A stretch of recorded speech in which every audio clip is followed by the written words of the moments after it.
Zipper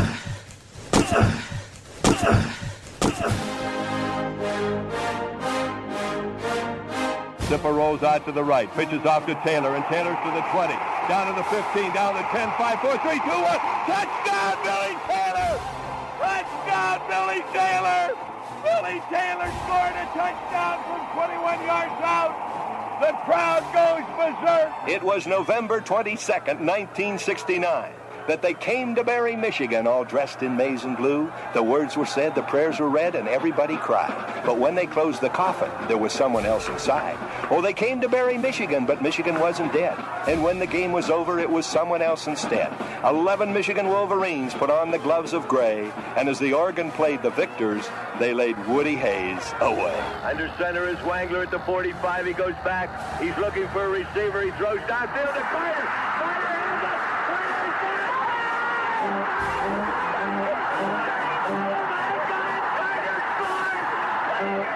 Who's got it better than us? Nobody!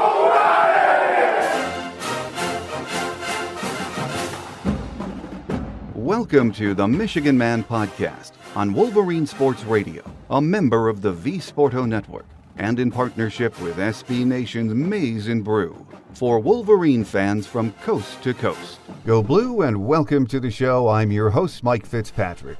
My guest and I agree that this is our absolute favorite week of the year. The angel of the big house, Angelique Chengelis from the Detroit News, joins me in just a moment. First, let's get started as we always do with my view from Section 17. Indiana gave us a battle on Saturday, but it was a W. As Shea Patterson said after the game, you aren't going to roll people every week. Sometimes you have to grind it out. And we did. It was a physical game, and guys were dropping like flies in the second half. Chase Winovich was the biggest casualty. Will he be back on Saturday? We might not know until the defense takes the field. At any rate, it's time for the game. As Michigan fans, I think we're all tired of hearing how Ohio State has dominated this series, winning 13 of the last 14. The hard reality of the situation is, though, they have talked the talk, but they've walked the walk 13 of the last 14 years. Many of the games over that period have been close, and we've had our chances, but we have not been able to get it done. It's time. It's in the shoe. The maniacs in scarlet and gray will be wound up, but so what? It's time. If we want this series to turn around, we have to go into Columbus and take it to them. I don't care if it's a 1-point or a 10-point win. I just want a W. And I think I'm going to join Karan Higdon, Tom Brady, and many of you and predict we're going to go into that snake pit and put it to them this week. I just know we're going to go in there and get the job done. My guest today thinks we're going to get a W too. She doesn't like predictions, but she says she wouldn't be surprised if we won comfortably on Saturday. The angel of the big house, beat writer Angelique Chengelis from the Detroit News, joins me next here on the Michigan Man on Wolverine Sports Radio, a member of the V-Sporto Network, and in partnership with SB Nation's Maize and Brew.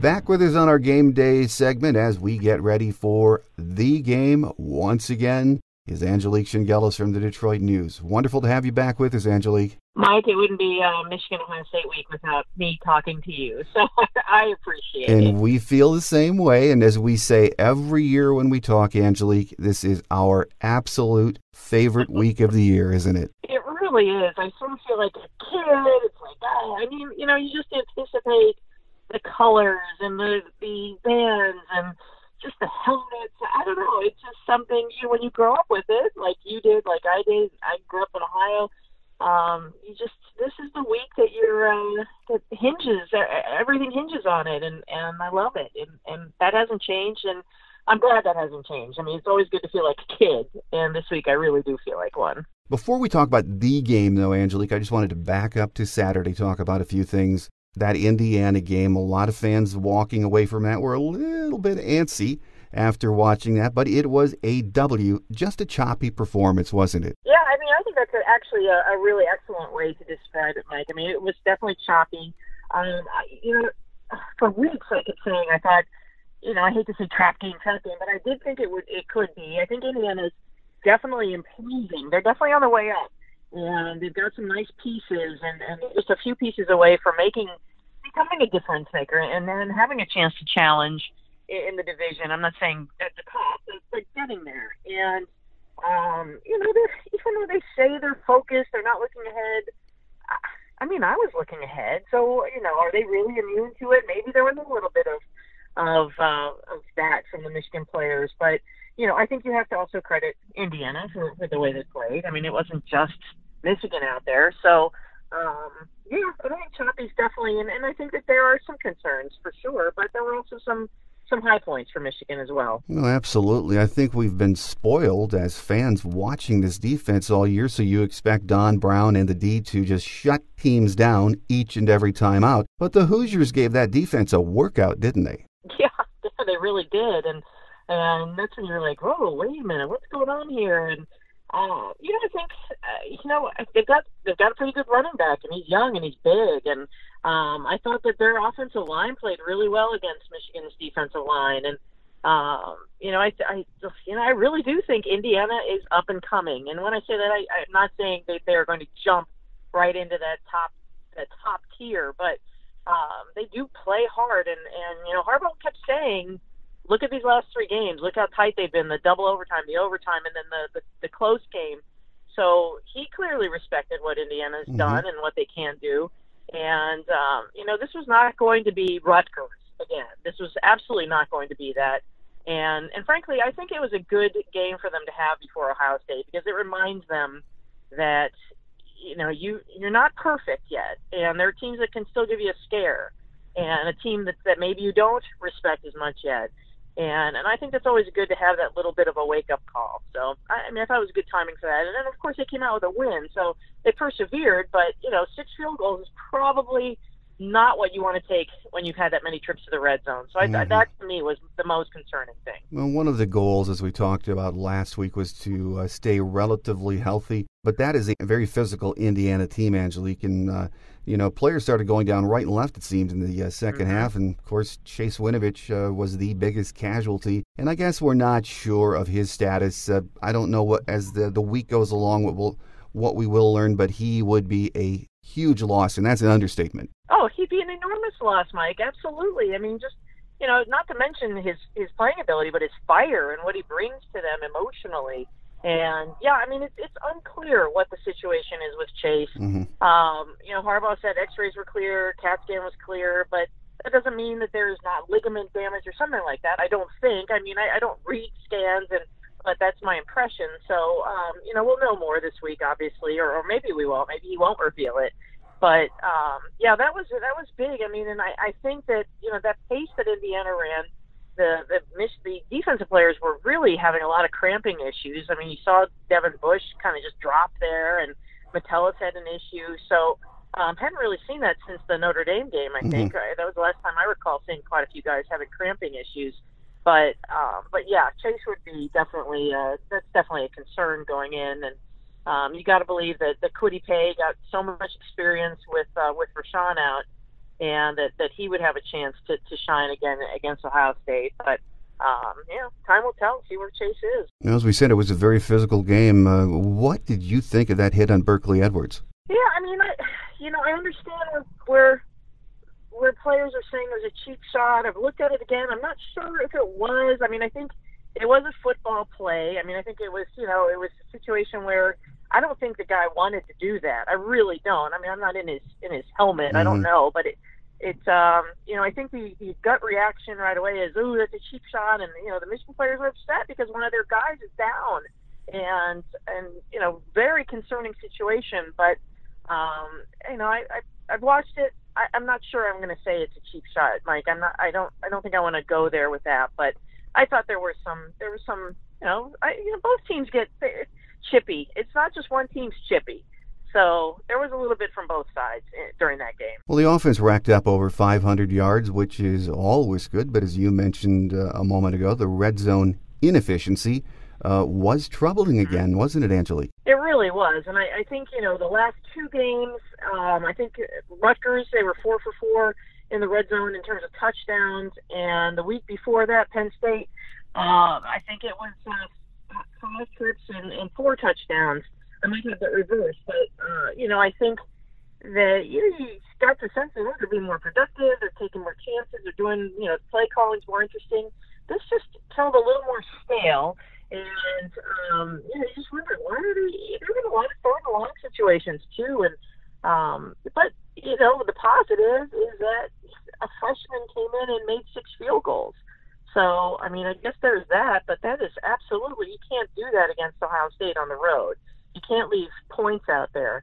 And so I do think that's a concern, but I sort of thought that was a concern all year. There were some games where you're just like, why is this happening? Why have they stalled right here? And I think that's play calling. And Con Higgins said there were miscues, there were drop passes. So there was some of that, to be fair. But I thought they looked more interesting in red zone play calling than the previous 2 games. One of the other things that I know bothers fans from time to time is the clock management. It's not horrible, but when Michigan got down at the end of the first half trying to get off that play, at first I thought, watching it, that I cannot believe we blew that. But then when I saw it later in the game and replays, I wondered what was the officiating crew doing, and then the Indiana player kicked the ball as he's placing it. So. Even though clock management, I know, it's like, okay, well, maybe that wasn't as bad as I thought it was. Exactly, because when I wrote my writing, I'm like, it was a mismanagement, it was kind of a fumble, basically, on Michigan's play calling part, on Harbaugh's management, but in the end, I think you're right. I think there was just a lot going on at the end, and that's on the officials to get that right, and they didn't, I don't think. It did look like it was kicked. The ball was kicked, and very clever, wasn't it? It was. Pretty good move. But, yeah, that was really bizarre because he definitely should have scored there. That was, but the hit on Mattoon was really, that was pretty, they came up pretty big right there because I thought for sure the play looked like it was designed well and he was going to score, and then he just gets hammered there. So that was pretty crazy. There were positives as always. It was a W. That's the biggest positive. But young Jake Moody's performance, record-setting, and then I saw him after the game. I'd never seen him before with his helmet off. He looked like he was in junior high school. That's exactly what I said. He's sitting there between Rashawn Gary and Shea Patterson, and I looked at my colleague Wojo afterwards. I said, is he like 11? What is this? He just looks so young, and he looks so it was a big moment for him to be in the post game and in the interview setting, and it was cool. Shea Patterson patted him, called him the sniper, and he didn't feel like the moment was too big, but he did look like this is pretty cool. Look for him, and he was in you can say that about every freshman. They were in high school last year, but he looks. You're right, Mike. He looks like he was in junior high and maybe even younger than that. He did come up big, which I suppose makes things interesting moving forward for the game. Another highlight I thought was Rashawn Gary's play. We've been, hearing for the last 2 weeks he's getting there. Might not be 100%. We don't know, but he sure looked 100% yesterday. He is definitely getting there. Someone asked him that the other day, are you 100%? He said, I wouldn't be playing if I wasn't, but he's had a brace on the shoulder, keeps it stabilized somehow.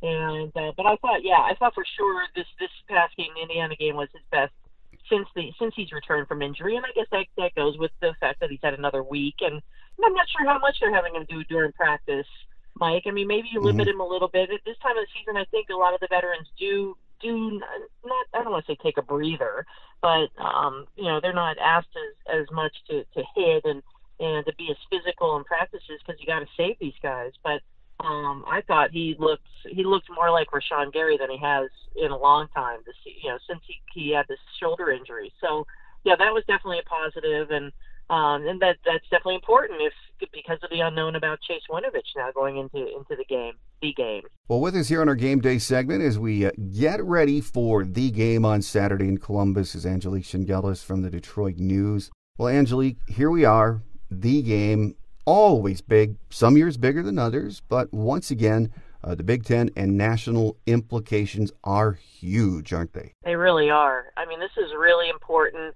This is what this game is to me. It's always about, whatever it is, the Rose Bowl in line, whatever, a Big Ten title, whatever you want to, whatever. But this is just so significant for Michigan because of getting to a Big Ten title game and keeping alive the national playoff championship run and the hopes. And is that moment going to be too big for these guys? I don't think so. I mean, I really think the one thing about this team, Mike, I noticed it in the spring. And certainly in the summer when I was having conversations with some of these guys at the various camps that they were helping out at Michigan, they even detected something was special. And and I know that every year the players say, this is the closest group I've ever been around. This is, we work so hard. And sometimes they're just words. And this time I'm like, they really got it. And a couple coaches I talked to, just chit-chatting, they said the same thing. There's something special about this group. And I think that what's been special about them is that they have really embraced the game-by-game mantra and the week-by-week, and they see that by focusing on the next opponent and not diverting their attention to what's next, that they have had success, and so they have bought into it. And there is a lot on the line, obviously, on Saturday, but I don't think that they're making this moment too big for themselves. And talking to some of the players after the game, Shea Patterson said his first thing was it's another game, and then said, I know what this means, but that is how you have to approach it. I mean, it's the game, but it is the next game, and that's a cliche, but it's worked for them. Well, I watched most of the Ohio State-Maryland game before our game Saturday, and I could not believe how Maryland was just torching that Ohio State defense. And as Urban said after the game, that was alarming, wasn't it? Oh, wow, this defense looks really not so great. And I talked to a couple people who covered that game, and they said the same thing, that Michigan should have, not an easy time, I don't want to say that, but should be able to take advantage of this defense because it's just not very good. And I don't know if it's just because Nick Bosa is not there. I mean, I think everyone knows what one great player can do for a defense. You can look no further than Charles Woodson. I know it's going back a little bit, but I think that's the kind of effect that Bosa had on this defense, and he's not there. And their offensive numbers are quite good, but statistically, this defense has definitely shown vulnerabilities, and giving up that many points to Maryland was curious. I think Maryland has some really good skill players, and their return game has been very good for the last couple of years. They've got some guys who can do damage, as we saw. But I mean, I think Michigan's got to get this red zone offense going and be creative. And Shea needs to keep no interceptions, no turnovers in this game. And I think that they take advantage of this vulnerability of Ohio State. Yeah, when you look at this Ohio State team, I mean, they're 10-1, but they do not look like a 10-1 team, do they? You wonder if a little bit smoke and mirrors, and they struggle. They've struggled in games, and Indiana played them hard for about I think a half or maybe 2.5 quarters, and it's just you wonder. I mean, Haskins, I picked going into the season, and I have to say I hate making preseason game by game predictions because you really don't know what the product is, and I really thought this team could be really good, but I wasn't prepared to say they were going to win every game or anything like that. So I had them losing in Columbus just because it's in Columbus and because of Nick Bosa, and in large part because of Dwayne Haskins and what he was able to do in the Michigan-Ohio State game last year at Ann Arbor. But I think you see a quarterback who's, I don't want to say completely one-dimensional, but he doesn't have the J.T. Barrett, the Troy Smith, that X factor that can make a difference, a big difference in this game. But he's dangerous. He's a dangerous thrower. But you know what? Michigan's got the number one pass defense, so they haven't been challenged much lately. But they've made pretty good quarterbacks look pretty marginal. So that that'll be an interesting matchup for me, I think, to see on Saturday. Well, and all week we're going to hear about Ohio State's won 13 of the last 14. I mean, that's going to be repeated over and over and over. But they're going to be the underdogs this week, not by much, 3.5 points, I think it is right now. And really, these spreads don't mean a thing in this game, do they? They really don't. And, that's the thing you hear on Mondays every year. I mean, I have been covering this team for a long time, and I feel like every Monday you hear, you throw out the record books, you throw out the statistics, you throw everything out, and, you do. I mean, I've seen really great Ohio State teams play so-so Michigan teams, and Michigan wins. I've seen, the other side of that, too, and it just doesn't matter. And it's, they're playing in Columbus. You think that's an advantage, and I think you're right, 3.5 points going in. But I don't think that's not going to be the difference maker. I don't think that the venue has anything to do with it. It's about how these teams, how they're prepared and how they maintain their focus, don't lose their cool during the game. And it's about turnovers too in a game like this. And, it'll be interesting. I think there's some argument that you can say that Michigan should be able to handle them pretty handily, but I think after watching the Indiana game, then people scale back a little bit. Go, oh gosh, this could be a little more difficult than we think. So time will tell, obviously, but I think they have a really good shot. Well, and I don't want to put too much on Shea Patterson, Angelique, but he did come here to win big games, especially in November, and I think he really needs to be the difference maker in Columbus on Saturday. Absolutely, totally agree. And I've been saying, this year he was a missing piece. He's made it happen. And we can sit there and go, wow, it's the offensive line. He played so much better. And Karan Higdon has done what Karan Higdon has done this year. And the receivers have come into their own, and Peoples-Jones in particular. But the glue, the one that makes it all work, is Shea Patterson. And I thought he would be a difference maker coming in. I watched a lot of his film from Ole Miss, and I know it's a different offense, but you could just tell he had that ability to make something happen. Now, he hasn't really been asked to make something big happen. I mean, he led that comeback against Northwestern on the road and led that last drive that the eventual game-winning score. So he can do it. We saw him the first game of the season with a chance to win, and he fumbled, but that was the first game, and there were so many pieces that were not quite in sync at that point. But he loves this stage, Mike. I mean, he loves the opportunity to make big plays. He wants to be that guy that has to make big plays, has to make things happen. He talked about that recently, and I think this is a game that he's going to have that opportunity. And again, it's just, to me, it's about staying in the offense, and that's what he's done so well. He's done what they've asked him to do, and nothing more, because he knows that defense backs him up, and it backs him up awfully well. I think he's one of the two keys to the game, of course, on the offensive side. But on defense, I don't think the defense has to shut down Ohio State. I don't know that they can. That is a very good offense. But they must be disruptive and pressure Dwayne Haskins, because in all the Ohio State games I've seen, I don't see many teams getting to him. He's able to stand there in that pocket, and he can pick anyone apart when he does that. But that Michigan defense at least has to make him uncomfortable and move around. Well, and that's what they've done. I mean, I think that's been their MO. You look at Hornibrook. I mean, you look at McSorley. Their numbers were way down. I think Thorson was probably the only quarterback who had some success. But even that wasn't great success ultimately. But I mean, I think that they're going to take away the run. I think that the Ohio State hasn't been convincing as a proficient run team, and but I think that's going to be the whole goal, and I think that's where Chase Winovich's availability will be important too. I mean, that's something I think he's been salivating to make life uncomfortable for Haskins. So, but yes, that's absolutely, in my mind, a major factor, because you're right, he hasn't had to deal with that, and how will he respond if he's getting harassed like that on the field? So, it'll be interesting to see how Don Brown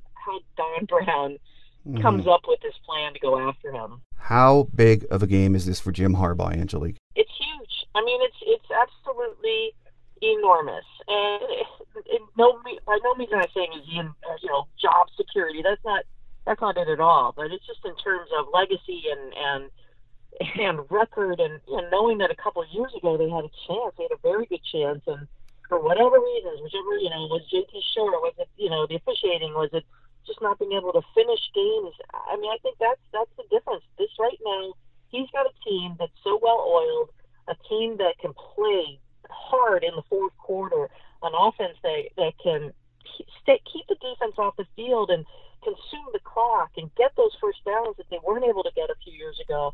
And so, I mean, I think it would be an ultimate disappointment for him knowing that he has this team that's capable, so capable, and not coming through. And that's beyond like what his record would be. I mean, they got the Michigan State win this year, and the revenge tour and all that. But yeah, I mean, I just think he would be just beside himself knowing what he has with this team. Because if he doesn't do it this year, I mean, I'm not saying they can't do it next year, but this is the year they have to do it, Mike. This is the best team they have.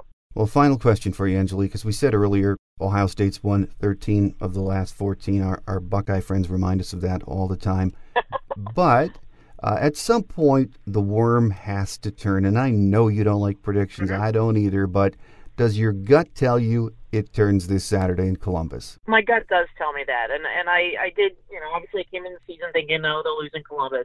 For whatever reason, I said that, as I pointed out earlier. And yes, I think that this is an Ohio State team that will be well prepared. I mean, Urban Meyer understands this rivalry as well as Jim Harbaugh, and he puts a ton of focus on it year round. And I mean, they've got the Michigan Ohio State highlights playing on a loop in Columbus. He talks about it all the time. But that's talk, and I think that as I just said, I think this Michigan team, is very well equipped. I'm not saying that the offense is lighting the world on fire, not at all. But I think that they've just been very efficient and closing the gap with the elite level of play from the defense, and that to me is the biggest thing. And they've complemented each other well, and they don't panic. And I think those are very, very good and important ingredients going into Columbus. You know how crazy and hostile it is there. And I'm going to give them the edge. And I think that they could. I think they'll win by. There's part of me thinks they can win by 10. I really think that it could be a substantial win for Michigan. I don't have a score yet for you. I haven't rubbed the crystal ball yet, but I think they could have a substantial win.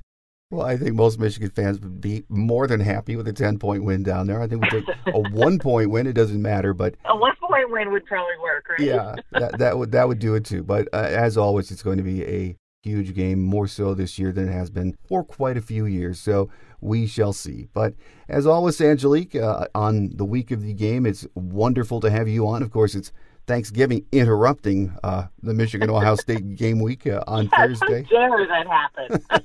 I'm still not used to that. How dare we have to give thanks? Come on, it's a football week. But I hope you and your family have a wonderful Thanksgiving spent together, and we look forward to getting you back at some point after the game, and hopefully we are talking about some postseason play, which would be absolutely incredible. Well, I would love to do that, Mike, as you know, and I appreciate you and certainly wish you and your family and your listeners a wonderful Thanksgiving. But, just eat a little bit and get ready for the game. Let's move on. I will load up on the turkey and dressing, so we'll be ready. But happy Thanksgiving. As always, Angelique, thank you for your time. Thanks, Mike.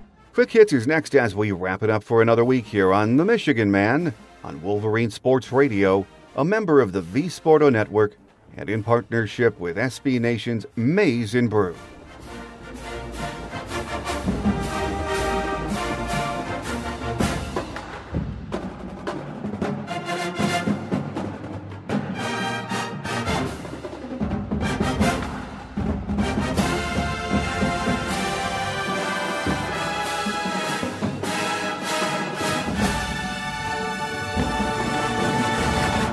On Quick Hits today, at Jim's Monday presser and on his radio show, he said Chase Winovich would be monitored this week. What that means is anyone's guess. I don't think we'll know until Saturday if he's going to play. Jim said Berkeley Edwards was at meetings on Monday and he seemed fine. He will not be in uniform this Saturday. Jawan Bushell-Beatty left Saturday's game early, and there has been no update on his condition. It was a physical game against IU, but other than Chase and Berkeley, no other serious injuries reported. On our visitor segment Thursday, for the 10th year in a row, our guest will be Buckeye beat writer Tim May from the Columbus Dispatch. If there are any injury updates, I'll have them for you at that time, and we'll keep an eye on the game day weather. As of Monday, the weatherman was forecasting rain and temps near 50 for the game. Besides being Michigan-Ohio State week, it is also Thanksgiving on Thursday, so for one day this week, we'll all take a break from football. At least I will. I'm Lions-free, so no football for me on Thanksgiving. But I would like to take just a moment to wish you and yours a very happy Thanksgiving. I hope you enjoy the day surrounded by friends and family, and then get ready for the Buckeyes on Saturday. As I said earlier, it's time, and I think we're going to have our day down in the Snake Pit on Saturday.